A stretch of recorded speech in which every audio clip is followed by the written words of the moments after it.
Unplug. Take your family to the forest. There's nothing in the world like experiencing nature firsthand. Trees, paths, bluebirds, streams. Getting closer to nature can get you closer to your family. To find the forest nearest you, go to discovertheforest.org. Brought to you by the U.S. Forest Service and the Ad Council.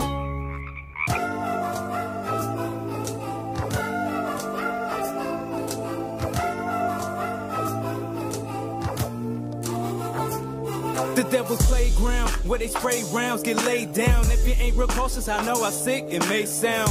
Drug wars, trying to survive on the battlefield. We killing each other, living nightmare, this can't be real. In Mudville, Cali, with palm trees and clutching steel. Corrupt cops in the streets, I'm starving to get a meal. I'm from a city where the good die young. Been in corners with no choice but to carry a gun. Car washing every block, it ain't no fun in the sun. Shots rang out and now you had to bury your son. Out the window with a chopper, looking out for helicopters. Patron and weed with their head dreaded just like some rosters. I merge away from imposter, from the rebirth and the monster. No eating shrimp and the lobster. They see you balling and they scheming, trying to take you off of the roster. I serve them all proper like fake friends on smiles to your face, but waiting to pop you. Little city, big dreams, land full of dope. Guns ring, sirens sing, giving no hope. Mayhem in the streets for the money, you get laid down.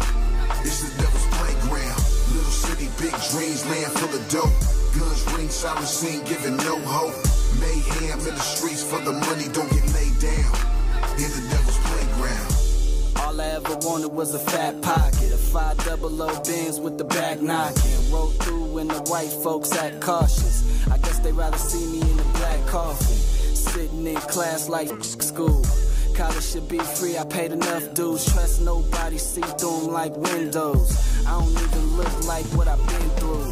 Nah, that mean never let them see you sweat. A year later, still got that bullet in my flesh.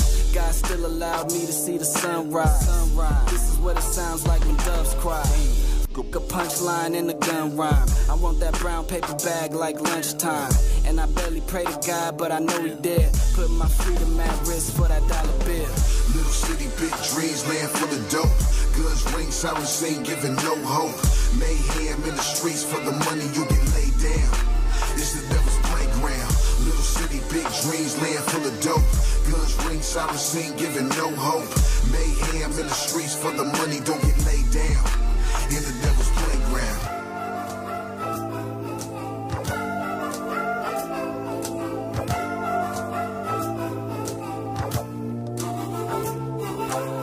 I see the devil out here running around on every block.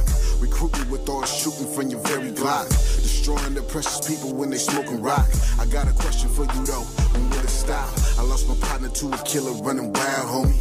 How you get the right to take a mother's child, homie? I think it's time to be honest, we living foul, pimpin'. Can't you see that the devil was on the prowl, pimpin'? We in need of something new, these murders getting old. I ain't rapping for nothing, I'm reaching for your soul. Don't end up in the hole for the glitter and gold. Don't look down on your brother when he breaking the mold. Know it's all for the best when I'm striving for more. You won't listen to God, but you ready for woe. Out here living in sin, trying to stay down. Just remember that you in the devil's playground. Little city, big dreams, land full of dope. Guns ring, sirens sing, giving no hope. Mayhem in the streets for the money, you get laid down. It's the devil's playground. Little city, big dreams, land full of dope. Guns ring, sirens sing, giving no hope. Mayhem in the streets for the money, don't get laid down. They treat us so cold, now it's time to raise the heat. Become a nightmare, make it hard for niggas to sleep. Yeah, time is up, and enough is enough. Cause I done had it up to here, sure enough. And you can keep your system, and only God I trust. And I can hear Michael Jackson singing, they don't really care about us. Moment of silence.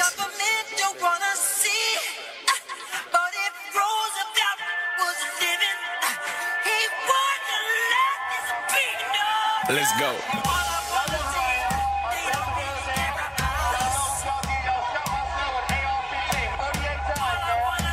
Body camera footage has surfaced of Utah police shooting and killing an unarmed 20-year-old man. We shall not be moved. Yeah, we shall not. We shall not be moved. If all lives matter, I ain't seeing the proof. I remember seeing hands up, don't shoot. R.I.P. Emmett Till. I can't understand. Rice, Garner, Oscar, R.I.P. Sandra Bland might talk to him. Yeah. Let's go. Yeah.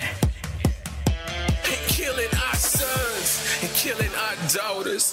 Ezel Ford, Dante, Scott, John Crawford, Tanisha Anderson, Philando, Gurley. One more time, no justice, no peace. Austin, Robinson, Bryson, White. My life matter. I ain't going down without a fight. Brown, Gray, Don Trey. Starting the day, man. Gonna have to change. You can keep your system, and only God I trust. And I can hear Michael Jackson singing. And you can keep your system, and only God I trust. And I can hear Michael Jackson sing. They don't really care about us. Moment of silence. Being shot 4 times by a police officer, despite the fact that the victim showed no sign of force. Let's go.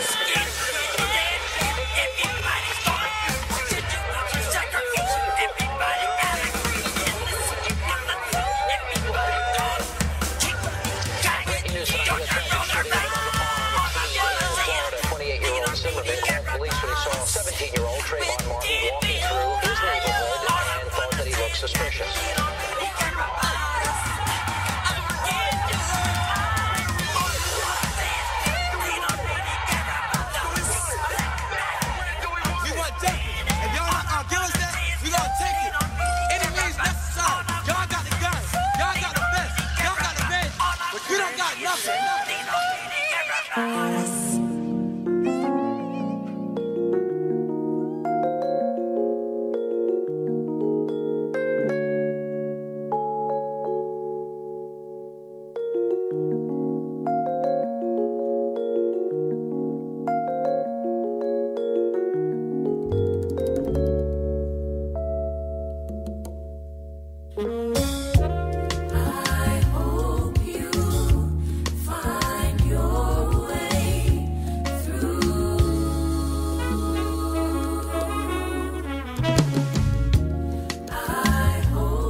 I'm not quite sure of it, but I think you'll understand in time.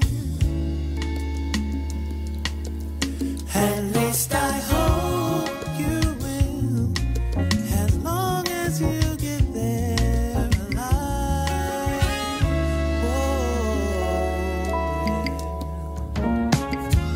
I hope you find your way through.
Hey, there's my son. You've been in your room all morning. Hey, Dad.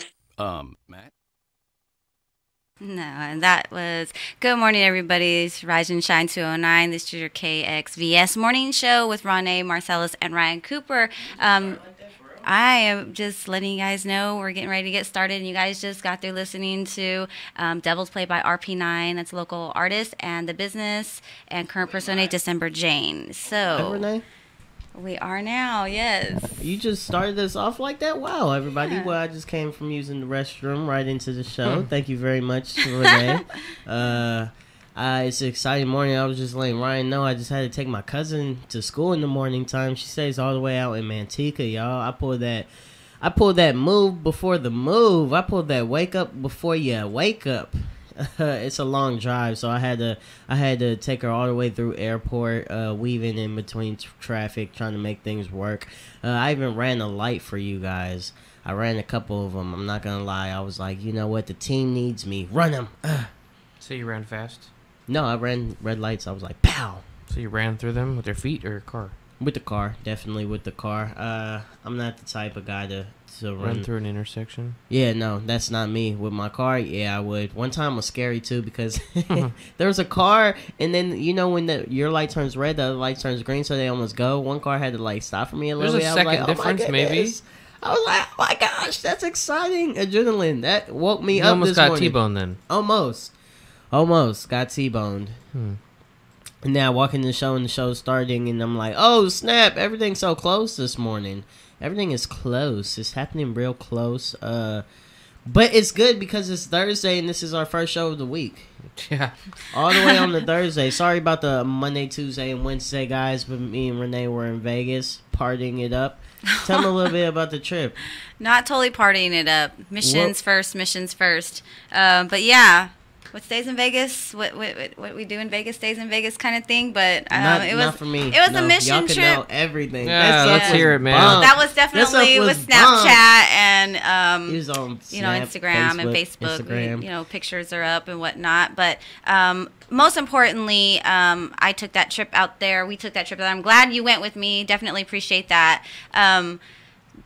Just being able to help out my friend. Yeah, having my friend being able to like have some baby bonding time. She just had a baby, so she's out there for a while. So her baby and her mom got to bond with her mom, and some family time, some friends, and just networking and seeing what's going on. And I was even, and Dub, if you're listening, you can totally call us. I'm gonna give you the number. It's 209-944-5987, and I'm hoping that she'll call in because she would love to call in with us and hang out with us for a little bit and let us know what's going on out in her area, which I thought would be pretty cool. So, but yeah, she got to do trick-or-treating and have her baby for the first time. Her baby's first Halloween. It'll be her baby's first Thanksgiving, her baby's first Christmas. So definitely didn't want her to miss out on that. And, yeah. But other than that, she was super cool to let us go, play and see the city, explore. It was nice.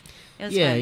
It's not like she could stop me anyways from doing all that stuff. But no, yeah, like she said, we had the mission done. We took the baby to the mom. After that, it was over. After that, like as soon as we got there, that baby was her responsibility and we were loose. So then after that, we just explored all of Vegas and just, man, it was awesome. Vegas is great. Definitely guys. Not all of Vegas. We'll have to get to explore a lot more. I mean, there's just definitely so much not, but we do. explored a lot. Within the little bit of time that we had, we've seen. Let's see, we've seen the Caesar Palace show. We've seen the Fountain show. We played slot machine. We gambled a little bit. Gambled, saw some shows, walked around, did some sightseeing. We went to a rap concert. Yeah, a few ventures. The girl's house. Comedy shows, rap concerts. The girl's house who we were staying at was at a rap concert that night. Well, she was a performer as well, so she was actually performing that night. So she's a singer. I'm just gonna give shout outs to Dub Nina out there and V. So. Yeah, she was, she's an artist out there, and she sings R&B. Got to meet her friend, Forever Divine, and so they both were singers out there on a show that they had in the back. But there was a beauty bar. It was called Beauty Bar. So a lot of hot chicks in a bar, beauty bar. Beauty bar. Well, it was really interesting because it had two areas where they were they had performers and stuff. So indoors and outdoors. So in the back they had a stage out there and like a place to drink. There was a bar outside plus a stage and a little outside patio. But then they also had a stage in the bar inside. So on the inside they had not only other performers, they also had a producer beat contest. So the producers had their beats up there, and they just kind of were throwing down their beats and everything, and just letting people choose like which one were the better ones. So that was like a first time I've actually really seen something like that, because we don't do anything like that here. But I think that would be kind of dope to have something like that out here, where because they got a lot of producers out here that make beats and stuff, and I don't see why they wouldn't want to for those who are wanting to share and up and coming and to get some exposure, like get a little beat competition together. Get a beat competition, It's a producers competition. It was a beat producer competition. And I thought that was kind of cool. I like that. It was pretty cool. They do stuff like that in St. Louis all the time. The concert, I haven't been to one in Stockton, but I know they do them. And we just went to one in San Jose like that, and in Sacramento as well.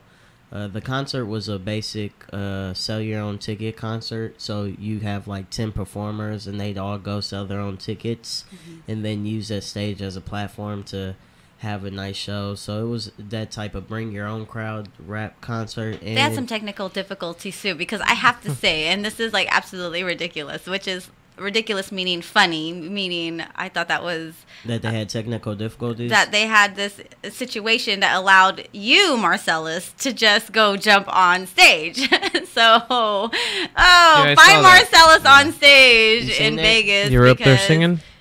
Not singing, stand up. Wow, stand up, yes. That's crazy. They had some technical difficulties. Did you Facebook that? In between? Yeah, I actually Were you getting heckled, or was it just like everyone was cool? No, everybody was cool about it, and it was just people were just kind of shocked, like what was going on at first, because they're ready for the next act, but he just jumped on in between one set, and then them probably either not having the music or trying to find the files or trying to get the sound right. I don't know what it was, what their technical difficulties were, but it caused enough delay that you will lose people's attention, which Marcelis saw, I thought was a great thing. He saw it as an opportunity to like not lose the crowd and just like keep them going. So he was like, hey, I don't know what he said to them, that's what I was thinking. He was probably saying to them, hey, I can like keep your crowd going or whatever. But then he just jumped on stage. You know what? I really there was this fat guy in the way, and he was like, it was the second attempt. He got on the second time. First time, no. Anything like nobody wasn't doing anything, and I'm like, okay,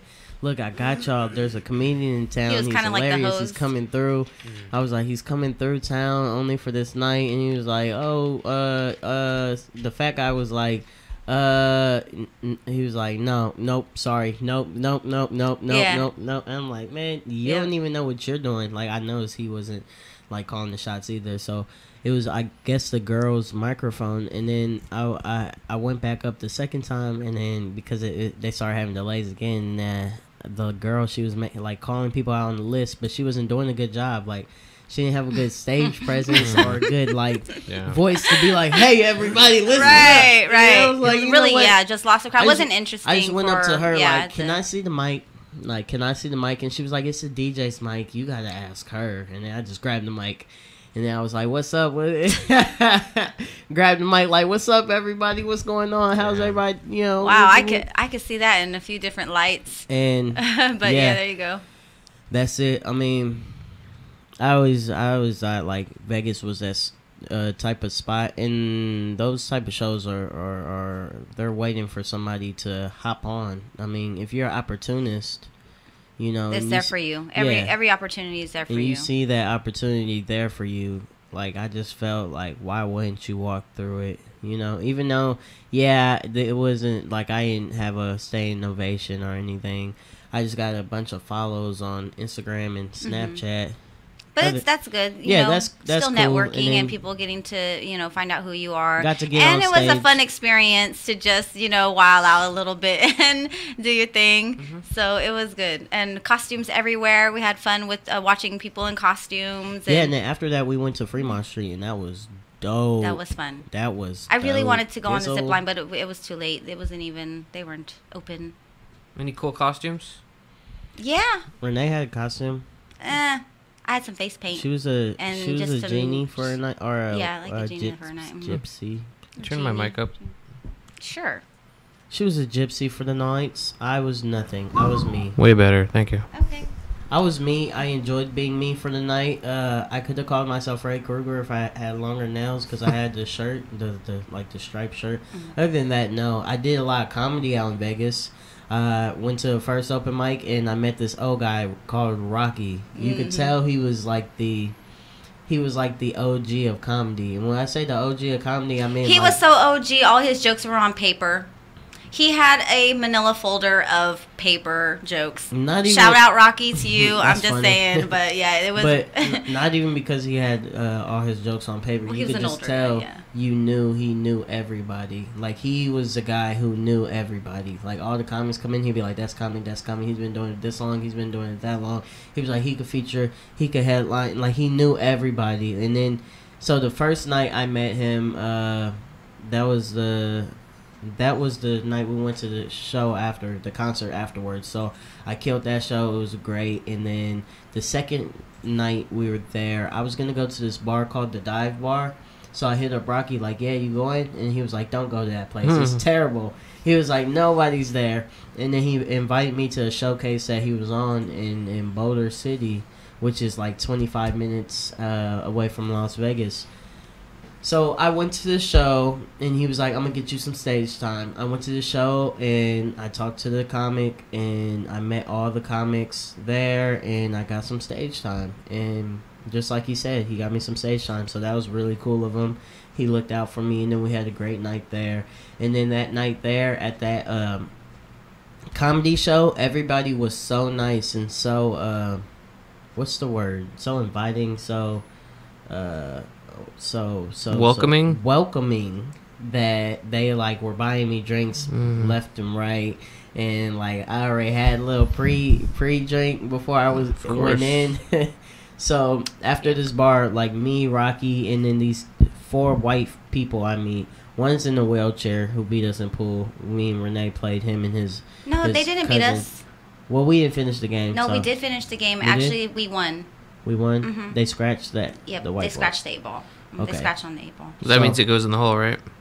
Yeah, they went for the 8-ball, but then the white ball went into the hole, so yeah, they scratched, so they lost. The dude in the wheelchair and the other guy almost beat us in the game of pool, but afterwards we all like were on the back, like sharing stories and like drinking, and then it was just a great time. And then, like I said, we didn't have to buy any drinks. Like they were super nice, hospitable. Cool, man. Yeah, that's awesome. Bought us all drinks, and like we just had a great time. And then that was like at 11:30. I want to say I got in my car, and that was actually in Boulder City. It was actually in another city. Yeah, I mentioned that Boulder City, 25 minutes outside of Vegas. And I got in the car, and then we're like, okay, let's go turn up in Vegas now.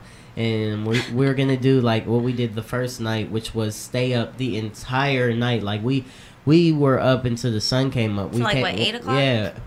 The next day. And then we got back to the room at like 9, 10, and went to sleep. But we were supposed to do that the next.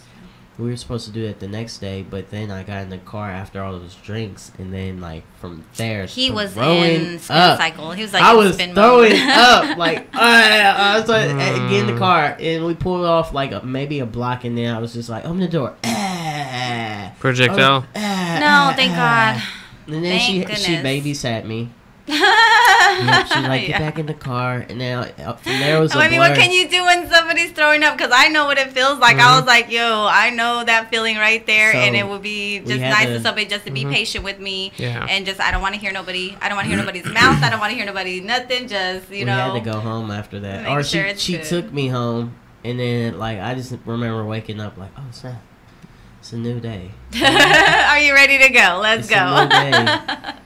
That was so me. I was like, hey, let's go. Oh, yeah. She woke me up like, hey, come on. I want to go see this stuff. Like, I'm like. At first, I thought the Grand Canyon was close by, but it wasn't close by. So we had to make alternate plans because we were supposed to go out to the Grand Canyon. But my head was banging, and all I know, she wakes me up like, far. "Come on, let's go." Man. I'm like, "Go where?" She's like, "I want to see the fountains." I'm like, we need food. I was like, we need food first. But it's okay because it wouldn't have been a crazy Vegas story if I didn't get that messed up. And the thing about it is I drink often. I like to say, not often, but I'm like I know my limit, and I had no idea I even reached it. I don't know how much I was drinking that night, and it just all hit me, and then bow. I was like, maybe it's Vegas, the air, in Vegas it's just oh my goodness, could be. You never know. Turn up a little bit more. Yeah, but it was fun. It was fun. I mean, before like I started throwing up and everything, like we left on good terms. Nobody seen that. I was like, okay, Rocky, see you later. Nice meeting you. Everybody we met, nice meeting you. Follow them on social media and everything. And then I left, and then we pulled over like literally 10 feet down the street, and then I started throwing up. About 100 yards or so. I was like, yes. But yeah, we made it back safe, alive. We ended up catching the light show at the Bellagio that night, that Halloween night, and so we left a little bit later than we wanted to. Initially, I wanted to leave a little bit earlier just to get back a little bit earlier, but then when I realized, do we really have a curfew? We do have a curfew, yes. But there are things that we needed to get in order and allow for a little extra, like mom and daughter time. So I didn't want to interfere too much, but got enough, with everything, and then was able to say, okay, let's go. So, and then we headed back, and we got back in very late, but we made it. We made it safely here. But at least we got to check that out and see that. Yeah, the drive back was awful, man. Like, driving up there, I drove all the way, and it was easy. Maybe because I was excited. But driving back was terrible. Like, I feel like we drove like 5 hours, and then we checked to see how long it was going to be to get home, and it was like 6 hours. So I was like, that makes no sense. I was like, no way. Like, no way. And then, like, we would be driving, like, an hour and a half, and then I'd be tired. So then she'd drive an hour and a half, and then she'd be tired, and then I'd drive an hour and a half. It was like one. It totally reminded me of like, so when you have like cell phones, like maybe you're hanging out with a friend, and like your cell phone's going dead and their cell phone's going dead, but you got enough charge in it, and like to say, hey, let me use your charger, plug it in to get a little bit of juice to do what you need to do, and then like you let your friend borrow the charger and be like, here, just put a little bit of juice so you can like use your phone or whatever. So it's kind of like, but our physical bodies were that, like, we'll just sleep for a little bit, recharge, and then wake up and then use the energy while the other one was sleeping, recharging, and then let them use. So it wasn't a time in between to just like have like full energy, but a little bit here and there. We made it safely. I'm going back. But yeah, who isn't gonna go back to Vegas? I'm going back to Vegas people go to soon. Vegas. It was so nice. I was like, oh my, like I found out in Vegas that I'm a really like a gambling fanatic. Maybe I'm really into the stuff. Not only am I into the stuff, but the machines, they were awesome. I seen some Breaking Bad machines. I don't know if you're a gambler, Ryan. Are you? No. You ever play penny slots or nothing? Nothing. Well, the machines are so interactive and cool. Are you a video game player? I used to be. So it's kind of like video games. Yeah, it's kind of like that. It's bright and it's exciting, and they had the Homer Simpson one, like where you can sit in and he's kind of like driving you around in a taxi while you play. Yeah, it's cool. It's really interactive and fun. And he's talking mess to you. Like if you take too long or something, he's talking mess to you. Mm-hmm. It's funny. It's mess. Funny. I enjoyed Good it. old mess. Talking the ish. The ish. But yeah, so I'm happy to be back. So really quickly, we'll just get this out of the way. It's 8:25 right now in the morning, and I'm going to give you some traffic, the local traffic. There was an accident about 45 minutes ago. There is over off of Highway 99 going southbound and the Wilson Way off-ramp. So it looks like they've cleaned that up a little bit, but there was an accident there. There's some slow and go traffic off of Murata 99. Also in the Lincoln Village area, it's a little congested there, as is I-5 over in Brookside. So, it's a little bit of traffic, not too bad. Heading out into the bay, it looks like it's good all the way through to 580. There really isn't too much except in Mountain House. There's just a little bit of slow and go, but it's nothing it's not a stop and go. It's a slow and go. Modesto has some congestion, and you're clear all the way through Sacramento. If you want to know more, go to www.localconditions.com, and you can type in weather Stockton, California. And the weather right now is 67 degrees. Is what? Frightful Christmas. Oh, yeah, frightful for Christmas.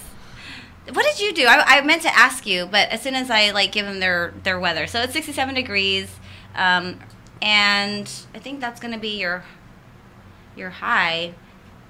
Let me see. A high of 71, a low of 48. So I guess we're going to be in the 70s. Not too bad. Actually, 70s is good. The low 70s.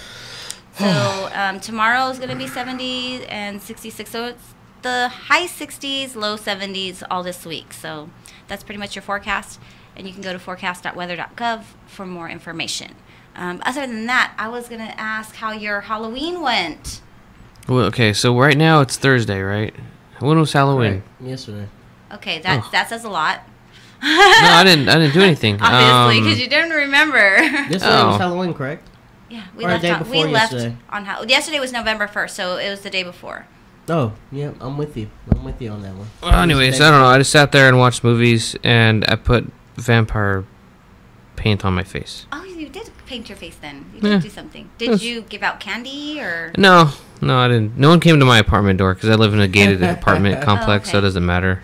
Did you take any selfies of your vampire paint? Yeah, it's on Instagram. Oh, I'm going to have to check that out.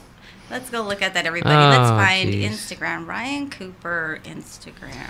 Did you watch movies with anybody? I was watching Stranger Things. Yeah, the best friend came over and is that the best friend or is that the best? No, it's just their best friend. Plain Jane best friend you hang out with? Okay. Yeah. No attraction. Trust me. No. No attraction? God, no. Not even No. Trust me. Anyways, Stranger Things. You have Stranger Things? Stranger Things season 1. I'm still catching up, dude. So I just started. I'm not a big fan of the show. People have best friends of the opposite sex that you have no attractions to. Sure. Maybe not this guy. I know. I'm attracted to all my best friends. He has to be one way or the other. Yeah. It's his connection. I'm playing. No. You're not playing. You know you be loving the ladies. That is true. I do love the ladies. I do. I can't lie on that one. Got me. Guilty. Guilty. But no, I besides Halloween and all that, because I really didn't do. I was in Vegas for Halloween. I didn't do much. I didn't even dress up in Vegas. It was crazy because we went to Chipotle on Halloween and they have the burrito time going on where they have the $3 burritos if you have a costume. So we went in there, and then I told Renee, I was like, hey, let's share a bowl, because there's this thing I do at Chipotle where I share a bowl with. Sometimes when I want to be cheap and I'm going in there with somebody, I'm like, hey, let's just share a bowl, because. Did you find it? I did. What I do? Oh yeah, very vampire-ish. Very. It's corny, but it works. No, you Looks got like you just got put your flour on your face. No, you got good paint in there. Some people don't do that good of a job. I think that's a pretty good job. Thanks, pal. Yep. So when you go to Chipotle, here's the plug. Madam If you don't have too much money and you want 2 meals for one, what you go in there doing is you order a bowl. You get a tortilla. No, you order a bowl, and then I'll be like, give me 5 scoops of rice. Boom. Oh, they do that. They hook you up with. And then I'll be like, give me 4 of beans. Boom. And then I'm like, double meat. And then whatever meat your whoever you're with wants, you can put that on their side, and then whatever meat you want, put that on your side, and then you get all the sauces on the side. So when you get back to the table, you could either get the tortilla on the side and roll your own burrito at the table, or you could just get a bowl underneath and then just split it off when you get to the table. That's a little Chipotle life hack for you. So yes, free burritos every Halloween. We have to remember that. Just like on 7-Eleven. They're not free. They're $3 burritos. Oh, they're $3 burritos with costume. So you could do that. 7-Eleven has free Slurpees on 7-Eleven, and Halloween has $3 burritos at Chipotle. So we did that life hack, and then figured out that they had the $3 burrito thing, and it felt really silly afterwards. Like, wow, I didn't because I didn't even know about it. Yeah, but I worked at Chipotle for 3 years, and I was just like, yeah. wow, I can't believe I just missed that. So you can get 5 scoops of rice. They'll just keep hooking it up. Yeah, you can get the whole. Let me get that rice container. Yeah. Yeah. That's cool. Yeah. But there's a limit to meat, obviously. Yeah, so meat would be where you'd have to double, which would only be $2.25, something like that. It's like $3 for an extra scoop or two, right? Depending on what you get. What about beans? They charge more for that too because it's protein based. Really? No. The only thing they charge extra for is meat and guac. That's tight. You could just get a massive bean burrito. Yeah. Huh. You could. I'll take the whole thing of beans. Yep. I'll shove my face in the fajitas. Those fajitas are bomb. You Those could get onions and green. unlimited fajitas too if you want it. Yep. Oh man. That's a Chipotle. How far did that scandal thing set back Chipotle a little bit? That little thing with the E. coli. Whatever. Yeah. Well, when I was working there, we were super busy. Then that happened, and we got super not busy. Oh. It was great. It was great. Lost business. It was great. We lost a lot of business, but to you enjoyed it because it slowed down your work. Yeah, it was great. Load, like your workload. There was like nobody coming. There's times like cricket. Yeah. I was like, oh, this is amazing. I was like, yes. Time to relax. And then we started picking back up because the things that Chipotle implemented into the business, they want everybody to give away a lot of free stuff. So like people will come in, my friends, like people I know in the community, I just be like, free food here. I got your meal. I did that stuff anyways, but now they were like, you have an unlimited amount of manager comps. Like, it's unlimited. Damn. So basically, we gave people free food until we built their loyalty back. Right, no, that's free good. everything, free anything. Anytime there was a problem after that E. coli thing, it was just free. But that's Chipotle's policy. Like when the one I worked at and the patch in St. Louis over there in Fairview Heights, Chipotle, the one I worked at, we had a huge policy on giving away free stuff. Even my manager comps, like, we just empowered our crew. So like, say somebody on working tortilla knows somebody was having a bad day, and they were like, "Hey, Marcelis, can you pay for their meal?" Be like, "Yeah, take care of it." They would actually tell me, "Hey, Marcelis, take care of that," and I wouldn't even ask twice. I'd be like, "Definitely." I wouldn't even say why or nothing. I'd just be like, "Take care of it." Boom. Right. I love it. What it was for on the ticket. That's what type of place Chipotle is. I can't say that the Chipotle in Stockton is the same because they really aren't. Everyone's a little different. Yeah, everyone's a little different. But they don't know I worked there for so long, so when I do stuff, I'm like, wait, y'all could do this. Like, I'd be like teaching them how to do it. I'd be like, hold on, let me... Because in Chipotle, you do this thing called teaching and elevating each other. Oh, my. So I'm like, let me teach and elevate you on how you would go about doing this. Nice, you know? some corporate talk. Yeah, right, totally. Exactly. You actually, there's definitions and everything. They have funny. like top performer, empowerment, high standards, like definitions, the vision that they have to learn. It's like kind of like Dickie's Barbecue Pit. It's got that feel to it. Yeah. Very corporate related, like rules and temperatures and timing. Definitely. I love it. All that, man. That was my life for 3 years. Just, Did you get promoted? I mean, a little bit while you were there? I got promoted instantly to takeout specialist, and then I was a kitchen manager for 2 years. So I didn't want to go further than kitchen manager because there was no raise. It was once there used to be a kitchen manager to service manager. There used to be a kitchen to service manager raise, but then they realized kitchen managers were doing more work than the service manager. So then they started making it you had to become a service manager before you were a kitchen manager. So then I decided just to stay as a kitchen manager because now I'm flipped. You know what I'm saying? Now I'm on top, and then they both started getting the same pay. So I was like, I'm going to stay because if I get promoted again, I'd be salary. And then I was like, nope, because once you become salary, you had to be there for a minimum of 50 hours. Oh. Yeah, so they get you. So not only are you salary making, right now they probably raised it up to $40,000 a year as an apprentice. That would have been my next position. You would make $40,000 a year, which you'd be pretty comfortable. Yeah, you'd be killing teachers and stuff. But Yeah. you'd have to be working 50 hours a week, and then that 50 hours a week is minimal. That's if you're doing a great job on everything. That's minimal. But if you're not, you'd obviously be there more longer. You know. I really admired the guys that are behind the line chopping meat. Those dudes are bad. That was me, man. And they're doing it with like an inch to spare. Like they're chopping something. They have cut gloves. Yeah, I noticed the glove, but these dudes are like not even looking. They're looking at the customers. Yeah, grabbing the chicken. I'm like, whoa. It gets very like after you do it for so long. It's very like it's sick, robot. But it's fun though. Tight. It's fun working the grill because when I was working the grill, it's one of those things like, okay, you have your line of food, right? Mm-hmm.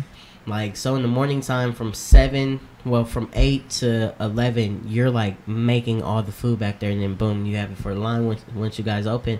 But then like once everything's leaving, like you're strategically like setting stuff up. So they're like, oh, we got 5 servings of white rice left. So you're like, okay, snap, let me make that white rice, and then I have to make new batches as far as mixing them up too. And then like, oh snap, we have half a pan of chicken, let me drop chicken, so it's like strategic. So it's like a game of like it's like a strategic game of you keeping yourself up. Like, okay, I know I'm gonna need this, that. So it's like, I'm gonna drop this, that. Oh, put this on the stove. You know what I'm saying? Mm-hmm. So usually it's one person doing all of that.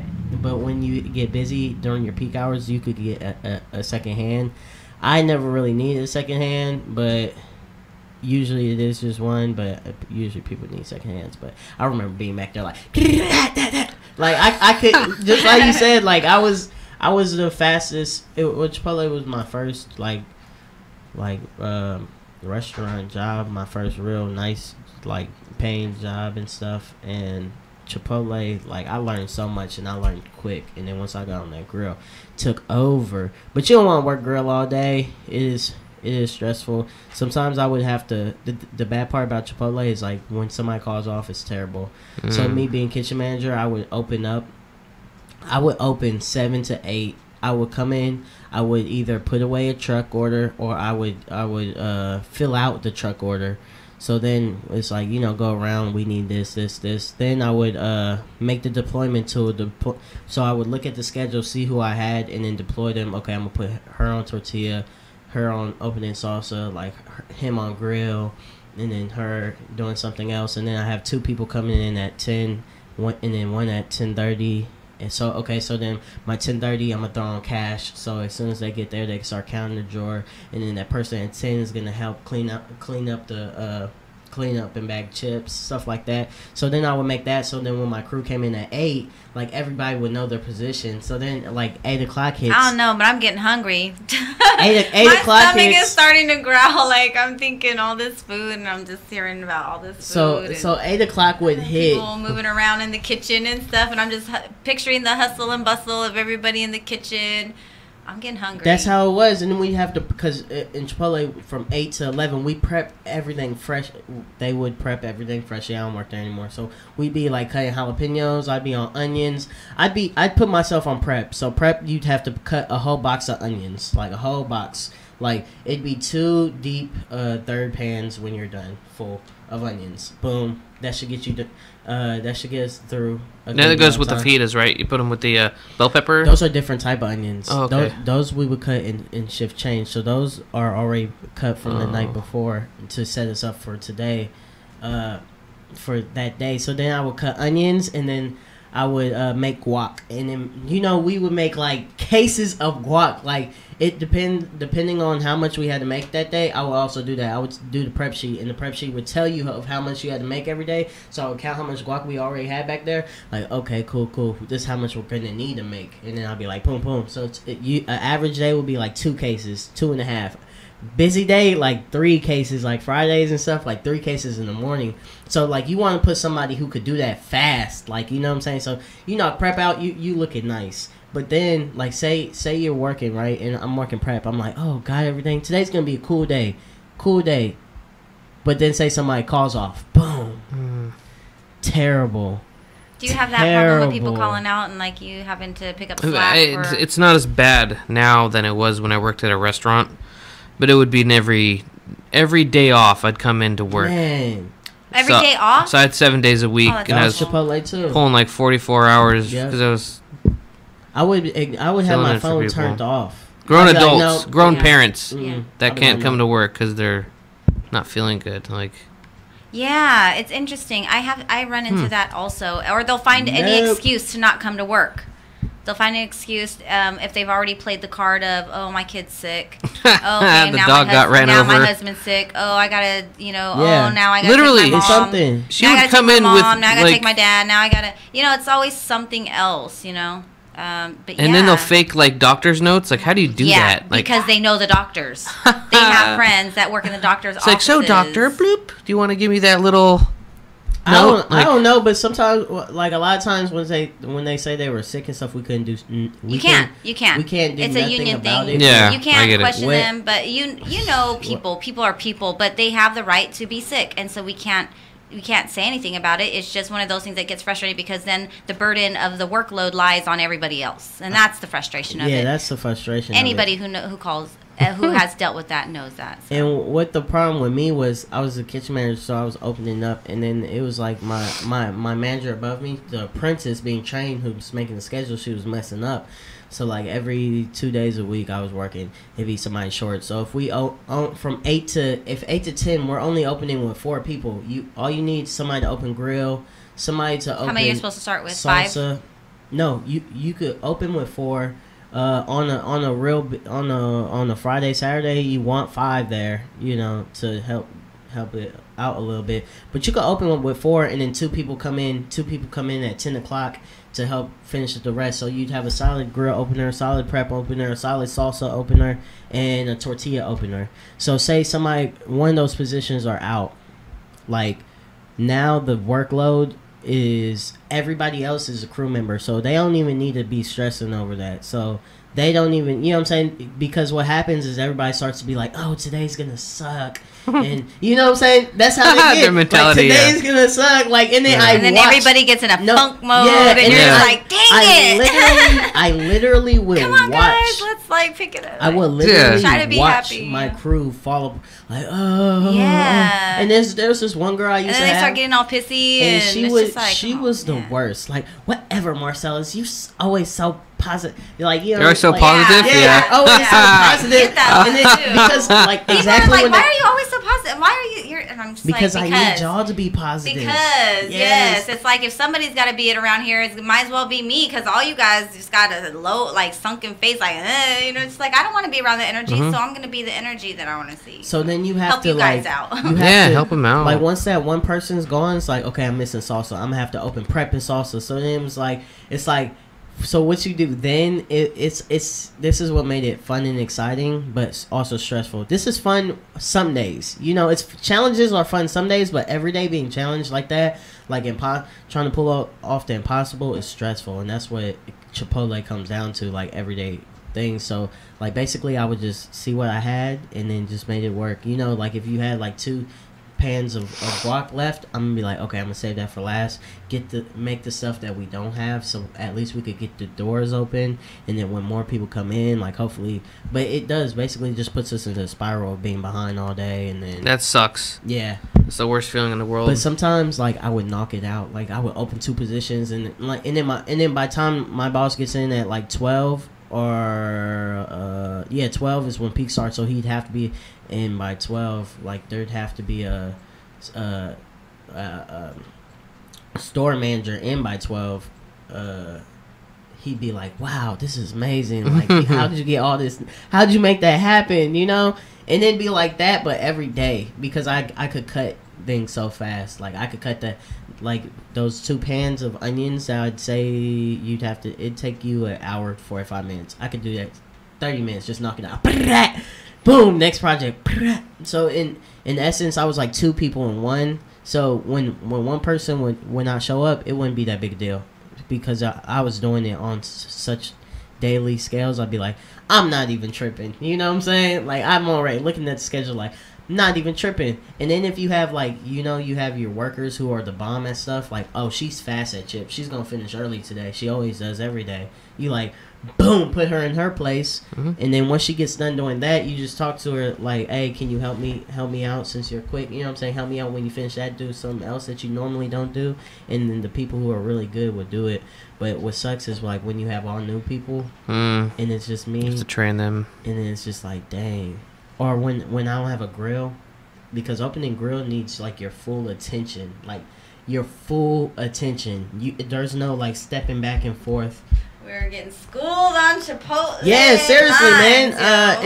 It is a lot. I would recommend working at Chipotle to anybody because of the fact that they make you feel good. Like that is something different about all the kitchens and anywhere I've ever worked, especially kitchen wise, period, work wise, anywhere. Like the environment that the strategy they employ to teach and to like make everybody feel valuable. Yeah, they really have that. They make everybody feel valuable. But what it's mainly if you're gonna have issues at Chipotle, it's probably the managers. Like they're not doing something. They could be doing something better to set you up for success. So now you're getting frustrated. It was always the managers.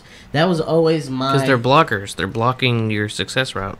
That was always my thing. Not because they're blockers, but mine was like, man, I want to support you, but you're messing up, like, you know what I'm saying? Yeah. Like she's above me trying to become a GM and stuff, but so she'll make the schedules, and then I won't even check them because I'm like, you got this, you know. So then I would just come in and it'd be like, dang, like you're messing up on all this. And then so after I quit, because I quit, I could not take that stuff no more. Plus I was coming to Cali.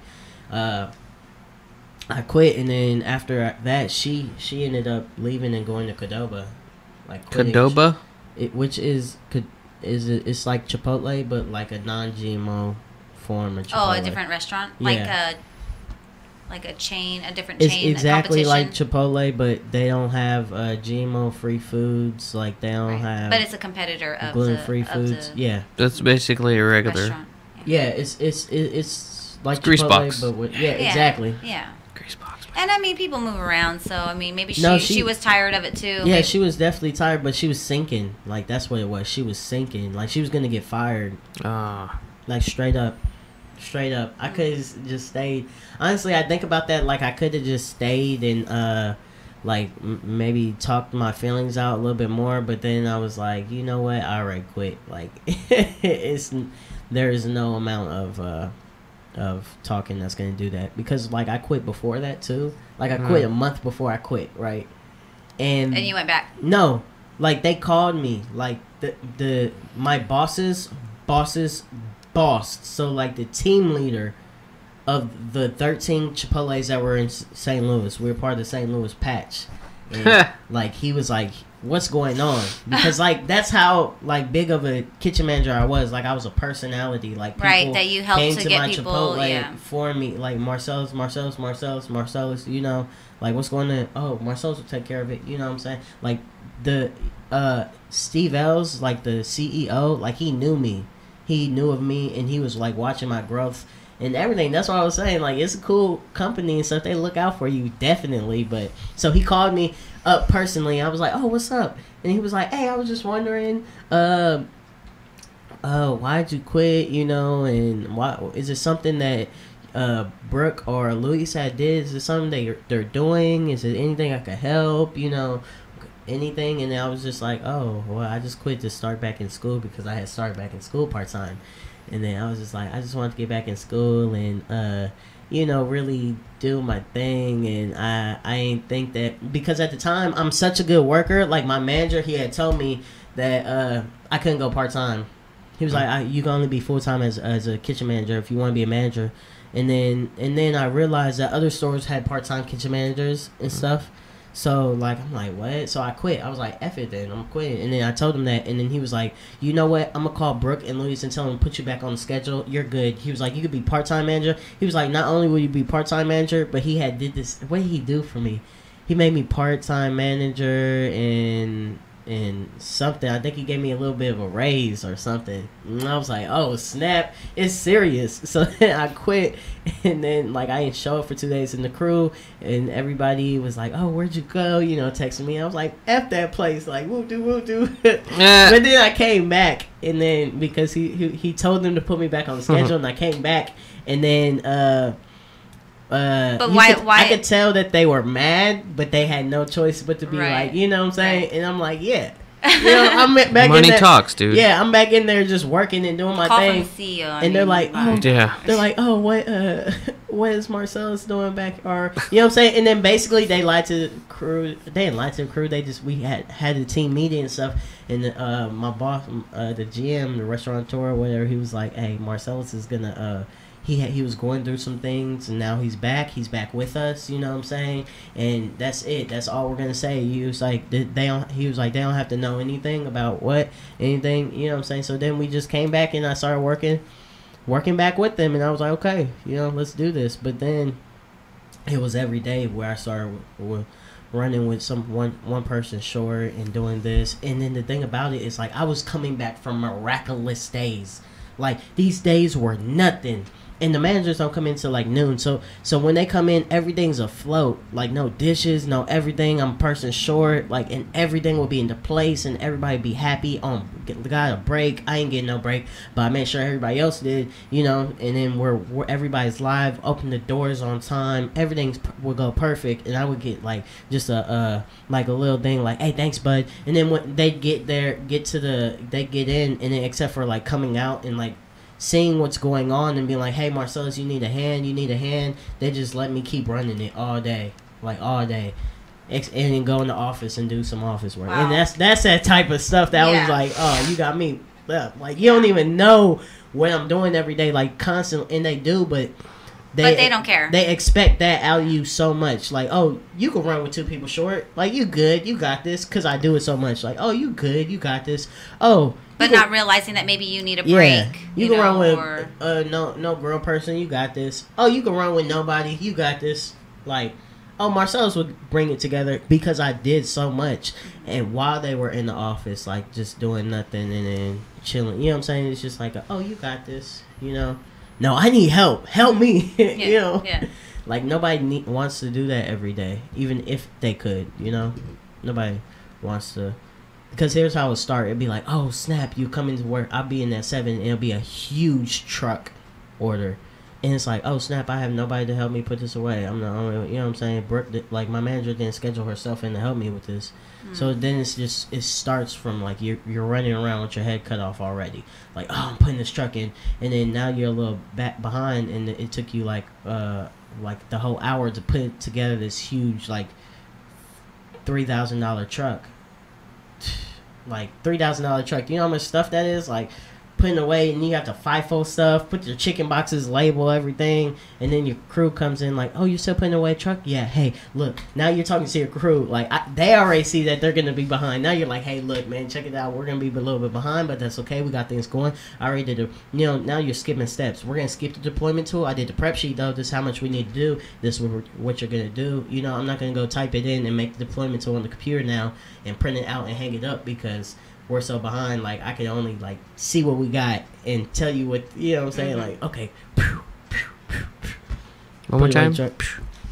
Yeah, it was just a lot of not a lot of shortcuts, but it was just a lot of, it was fun, though, running around with your head cut off in a restaurant because the day goes by like that. Yeah, I have to agree, like, running around like that, because that was the situation yesterday. So everybody who's out in the hospital over at St. Joseph's, please bear with everybody out there because they're implementing a whole new system. Yesterday was day 1 of go live for the Cerner application, in which the nursing staff and the physicians are entering lab orders, your EKGs, you're looking for your radiology, imaging, things of that nature. So anybody that you have in there, or if you're in there, it's going to be a little bit of a delay because they're just implementing a new system and having to learn how to, they've been practicing, but putting into practice now.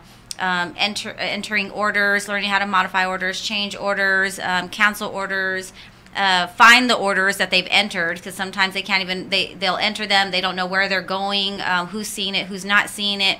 one program talking to another, that those little hiccups need to, they're on the spot. We got techs on the spot. You'll see in the hospital a lot of people going around with blue t-shirts that say super users. Just know that they're there for added support coming from other hospitals outside the city, and from SoCal, out of state, from other Dignity Health hospitals that have been there, and they're trying to be that link, the missing link, to help everybody know where their orders are, what's going on, how to do what, when, where, why, and how. So yeah, people running around with their heads, cut off too. They're running around like chickens with their heads cut off as well. But it's day 2. It might be a little bit smoother still, but there are still going to be those hiccups where we got IT on the spot, trying to make those connections and fix those issues behind the scenes so that things are running smoothly. So please be patient with the staff out there, man, because supervisors are doing their best. They're staying long hours, and they're really pushing. They're really pushing through. A lot of the directors and the supervisors there are really pushing through to make sure that the staff are okay. So just be kind to the staff. Be kind to the people that are going through it. They're still doing their best to bring that human kindness and that patient care with a smile, with grace, with love, with with personal attention. So, but amidst those frustrations that systems may bring. So, it can be crazy in the kitchens, it can be crazy in the hospitals, but whatever it is, I think it's just a matter of keeping that good attitude, and that's kind of one of the bigger pieces probably that you had that they wanted to keep around. Composure. That's a composure, huge and the management component of being able to just bring that attitude, bring that can-do attitude. It's not a problem. It's a solution. You're bringing solutions. You're not adding to the problem. So, people are there, and some people got it, some people don't. So it's good to have people who are in leadership roles to be able to have those can-do attitude. We got solutions. If we don't have them now, we're going to find them, and it's not going to be a problem. We'll make it happen regardless of when that's going to. We'll try to do it our best and as soon as possible, kind of thing. So I always enjoyed the leader. Like I worked with a lot of different managers at Chipotle, and they all had different styles.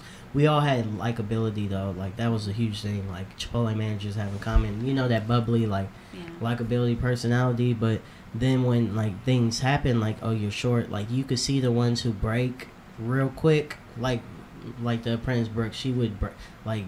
She get to breaking points, cry, need to walk away, and all that type kind of thing, stuff. Type of thing. We see it all the time. She would break, and I just was never the type to let it break me, because I know, by the end of the day, you're just gonna go home. And well, not even that, but when you do that, your crew does that, and I need them to reflect on me. So if it sometimes things could be a little short staffed, and I could be doing so much already that this is why we're not gonna be behind, because I already did this for us before y'all even got here, and then boom, it just uplifts them. Oh, Marcelis, thank you. Yeah. Thank you, we have you. You know what I'm saying? Right.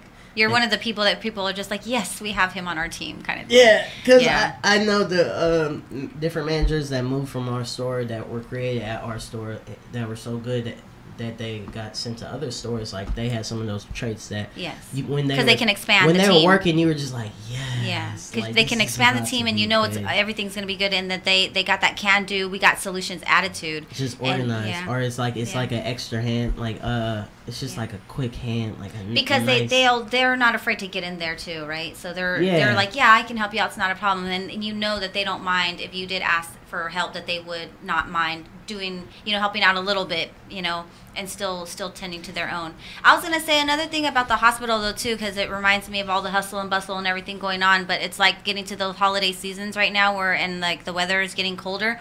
But a lot of the homeless, they'll find themselves at the hospitals, maybe getting cold or looking for warm meals and whatnot. And sometimes they actually need to be seen because they have some conditions going on.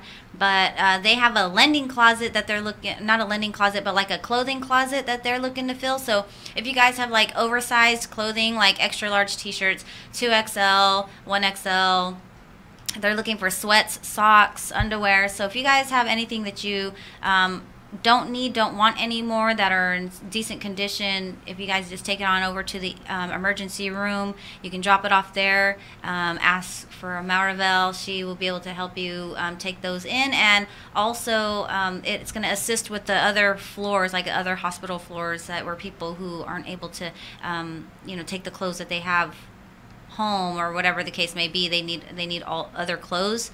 They're able to pull from that clothing closet as well. So I know there's a lot of drives going on, a lot of blanket drives, a lot of clothing drives for homeless around town. I hope you guys are linking up with anybody who are doing donation drives.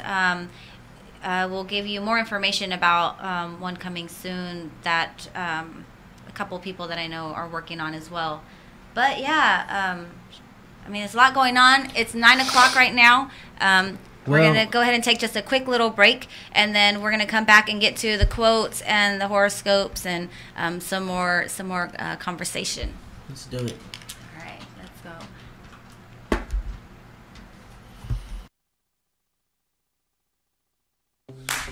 Oh no. You're listening to KXVS. KXVS. KXVS. KXVS. KXVS. The voice of Stockton. Hot damn. See you licking frozen from your own hands. Want another taste of bacon, yes. Shout out my nigga Dark Sage one time, man. Danny, the king of the track.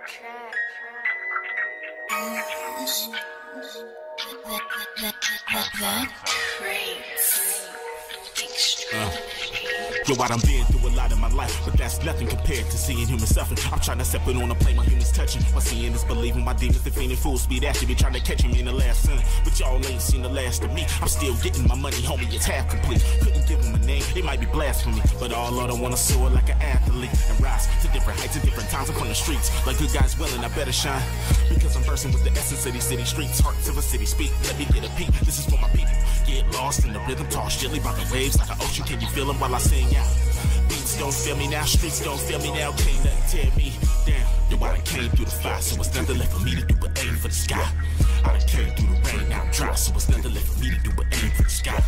Right, cause I done came through the fire, so it's nothing left for me to do but aim for the sky. I done came through the rain, now I'm dry, so it's nothing left for me to do but aim for the sky. It's Mr. Magnificent, your boy Young Truth. I was raised in the stock, but I was born in a booth. The dynamics in my name, kid, is nothing but proof. Besides my homies and my crew, I had nothing to lose. Hop in that drop Chevy, pop a bottle of cruise. The #1 draft pick, there's nobody to choose. Lyrically inclined, I got nothing to prove. I'm twice the man that you are, you couldn't walk in my shoes. I rock the shows that I rock, I do the things that I do. So if you really want a problem, you can come get it too. The animals are out the cage, you let this kid in the zoo. Cold-blooded in my veins, just the rumors are true. Dark Sage and Young Truth just ran off at the booth. Hit 990 Mac and took it out to LA. Did it live in the hood and brought it back to the bay. It's never easy to be this good or walk this way, I'm saying. Yeah, cause I done came through the fire, so it's nothing left for me to do but aim for the sky. I done came through the rain, now I'm dry, so it's nothing left for me to do but aim for the sky. Right, cause I done came through the fire, so it's nothing left for me to do but aim for the sky. I done came through the rain, now I'm dry, so it's nothing left for me to do but aim for the sky.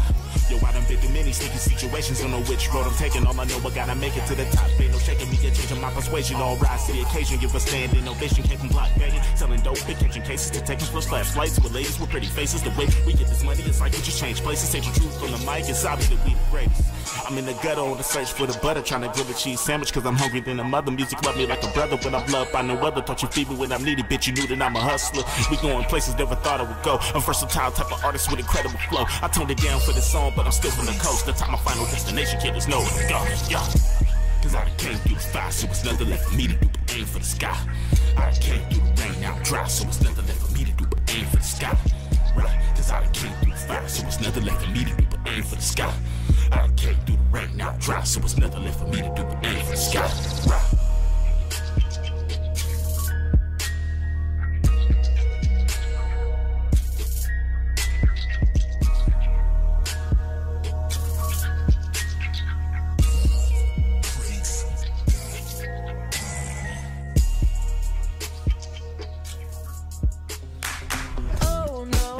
You're listening to KXVS. KXVS. KXVS. KXVS. KXVS. The voice of Stockton. Hot damn. See you licking frozen from your own hands. Anyways, Yes, they want me to be the face of that app. So I was like, yeah, under one condition.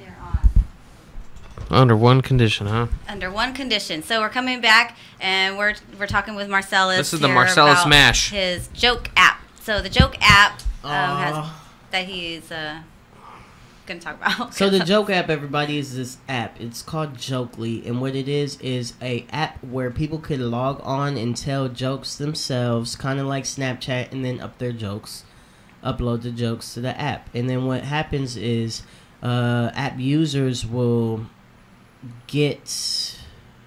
could just hop on the app and listen to these jokes at random.